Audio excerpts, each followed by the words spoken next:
Le fait brut est simple. Le nouvel ambassadeur de Chine au Mali, Li Xiang, a publiquement réaffirmé le 22 mai 2026 l'engagement de Pékin aux côtés de Bamako en mettant en avant 66 ans de relations bilatérales, des projets structurants, l'appui antiterroriste et les facilités douanières accordées aux exportations maliennes. La scène compte. Elle intervient dans un contexte où le Mali cherche à consolider sa souveraineté politique après les ruptures avec certains partenaires occidentaux, tout en sécurisant des appuis extérieurs capables de financer, transporter, équiper et légitimer son agenda de transition. Les acteurs principaux sont d'un côté l'État malien de transition qui recherche des partenaires peu intrusifs politiquement mais utiles économiquement, et de l'autre, la Chine qui projette une image de partenaire de long terme, stable et respectueux, tout en consolidant ses positions dans les infrastructures, le numérique, l'énergie, le lithium et potentiellement l'armement. Le rapport de force initial est inégal. Le Mali a besoin d'investissements et d'appui diplomatique, tandis que la Chine dispose du capital, des entreprises, du marché et d'une capacité d'architecture multilatérale plus vaste. Même si l'épisode n'est pas une crise ouverte, il s'inscrit dans des tensions structurelles bien connues, dépendance financière, nécessité de diversifier les partenariats, fragilité sécuritaire et quête de souveraineté économique. Le Mali évolue dans un environnement où les autorités veulent afficher une marge d'autonomie vis-à-vis des bailleurs traditionnels, mais où la contrainte budgétaire et sécuritaire demeure forte. Dans ce cadre, la Chine apparaît comme un partenaire commode.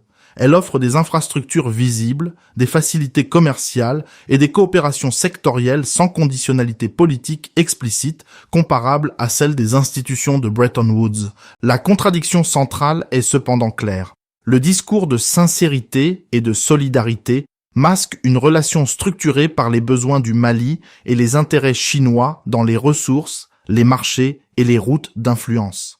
Les signaux d'alarme ignorés ou minimisés tiennent notamment à la dépendance à quelques grands projets, à la concentration des exportations autour de produits primaires et à la difficulté de transformer la coopération en montée en gamme industrielle locale. Autrement dit, l'enthousiasme diplomatique ne règle pas la question de la valeur captée sur place. Le déclencheur immédiat est la prise de parole de Li Xiang le 22 mai 2026, qui a réaffirmé la continuité du soutien chinois et réactivé une narration bilatérale très positive, à un moment où Bamako cherche des preuves tangibles de partenariat utiles. Pourquoi à ce moment précis? Parce que l'environnement régional reste instable, que les attaques terroristes récentes ont remis la sécurité au centre et que le Mali a besoin d'afficher des alliances solides après la transformation de son architecture internationale. Le calcul politique semble double. Côté malien, il s'agit de montrer que la transition n'est pas isolée et qu'elle peut convertir son repositionnement diplomatique en gain matériel. Côté chinois, la prise de parole permet d'entretenir une relation stratégique dans un pays où Pékin a déjà des actifs sensibles, infrastructures, énergie, numérique, mines et coopération militaire ponctuelle. Sur le plan constitutionnel et institutionnel, la légitimité repose sur la reconnaissance de l'État malien par ses partenaires et sur les accords bilatéraux en cours.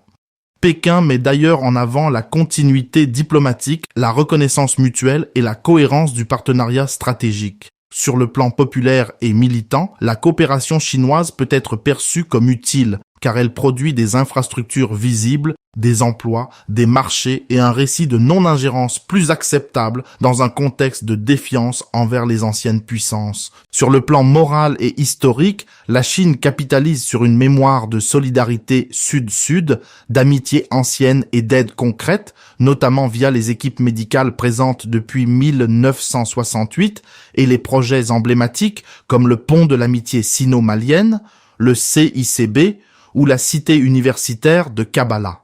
Mais cette légitimité morale reste contestable si elle se traduit par une relation extractive ou par une dépendance technologique et commerciale durable. En somme, les trois légitimités ne s'annulent pas, mais elles ne se recouvrent pas complètement. L'économie est au cœur du dossier. La Chine a accordé au Mali un accès en franchise de droits de douane sur 100% des catégories de produits éligibles depuis le 1er décembre 2024, mesure présentée comme favorable à une hausse des exportations maliennes. Les sources disponibles indiquent également une forte progression des exportations maliennes vers la Chine en 2025 que l'ambassadeur a chiffré à plus 170%, même si ce chiffre mériterait une vérification indépendante. L'enjeu est clair. Le Mali cherche à diversifier ses débouchés, tandis que la Chine élargit son emprise commerciale en Afrique. Géopolitiquement, Pékin consolide une présence utile dans une zone où la rivalité d'influence est forte, sans afficher le même niveau d'exigence politique que les puissances occidentales. Le dossier du lithium est particulièrement révélateur. À Goulamina comme à Bougouni, la Chine occupe une place centrale dans la chaîne de valeur via Ganfeng ou Hainan Mining, ce qui lie la transition énergétique mondiale aux ressources maliennes. L'exonération douanière et les projets d'infrastructure ne sont donc pas seulement des gestes de coopération, ils structurent un ancrage de long terme. Après cette séquence, chaque camp renforce sa position sans rompre avec l'autre. Bamako peut présenter la coopération comme la preuve que sa diplomatie de diversification produit des résultats concrets, notamment dans le commerce, l'énergie et la sécurité. Pékin, de son côté, consolide une image de partenaire fiable, particulièrement utile dans un Sahel fragmenté et militarisé. La rue et l'opinion publique restent difficiles à mesurer précisément, mais les éléments disponibles suggèrent un accueil ambivalent, favorable si la coopération se traduit par des infrastructures visibles, plus critiques si elle accroît la dépendance minière ou technologique. Les acteurs militants ou souverainistes peuvent applaudir l'autonomie vis-à-vis de l'Occident tout en se méfiant d'une substitution de dépendance. Cette lecture reste contestée, mais elle correspond à une tension classique des politiques de réorientation partenariale. Les zones grises tiennent moins à une crise constitutionnelle qu'à la gouvernance des accords, des concessions et des permis d'exportation. Le cas du lithium de Bougouni montre bien que l'existence d'un accord commercial ne suffit pas. Il faut encore des autorisations administratives et une architecture juridique opérationnelle pour que la chaîne exportatrice fonctionne. Cela place l'administration malienne dans une position d'arbitre décisif, parfois plus puissante que le contrat lui-même. Le Conseil de sécurité de l'ONU a condamné les attaques terroristes du Mali en avril-mai 2026, ce qui fournit à Bamako un soutien diplomatique utile dans sa narration sécuritaire. En revanche, rien n'indique que les mécanismes juridiques internes soient complètement stabilisés pour accompagner la croissance rapide des flux miniers et commerciaux. C'est souvent là que se jouent les vrais rapports de force. Dans les textes d'application, les permis, les clauses fiscales et les arbitrages de l'exécutif. La coopération sino-malienne continue sur un mode pragmatique, avec accélération de projets énergétiques, numériques et miniers, sans incident politique majeur. Probabilité élevée, indicateurs, délivrance de permis d'exportation, progression des projets SAFO et Mali numérique, hausse mesurable des exportations vers la Chine. Les attentes maliennes sur les retombées locales augmentent, tandis que les lenteurs administratives, les tensions sur les contrats miniers ou les critiques sur l'asymétrie du partenariat s'accentuent. Probabilité moyenne, indicateur, retard d'exportation du lithium, controverse sur la répartition de la valeur, hausse des revendications de contenu local. Un choc sécuritaire, politique ou contractuel provoque une remise en cause profonde de la relation, par exemple si un projet clé est bloqué ou si la pression nationale contre les partenariats inégaux s'intensifie. Probabilité faible à ce stade. Indicateur, gel de projet, durcissement du discours souverainiste, tension autour des concessions minières ou des contrats militaires.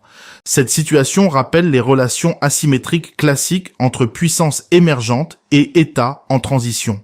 La Chine ne gouverne pas le Mali, mais elle peut fortement structurer ses marges de manœuvre. La comparaison avec certaines cohabitations politiques ou avec des partenariats stratégiques en Afrique montre que l'enjeu n'est pas seulement l'aide, mais la capacité locale à transformer l'aide en autonomie réelle. Comme dans d'autres cas africains, l'accès aux marchés et aux infrastructures peut coexister avec une dépendance aux capitaux, aux équipements et aux débouchés étrangers. La comparaison avec le couple Russie-État allié du Sahel éclaire aussi la logique. Les régimes en quête de souveraineté préfèrent souvent des partenaires moins moralisateurs. Mais cette préférence n'annule pas les rapports d'inégalité. Ici, la Chine diffère toutefois de la Russie par sa profondeur commerciale et son rôle dans les chaînes industrielles mondiales, ce qui rend la relation plus durable et plus difficile à contester.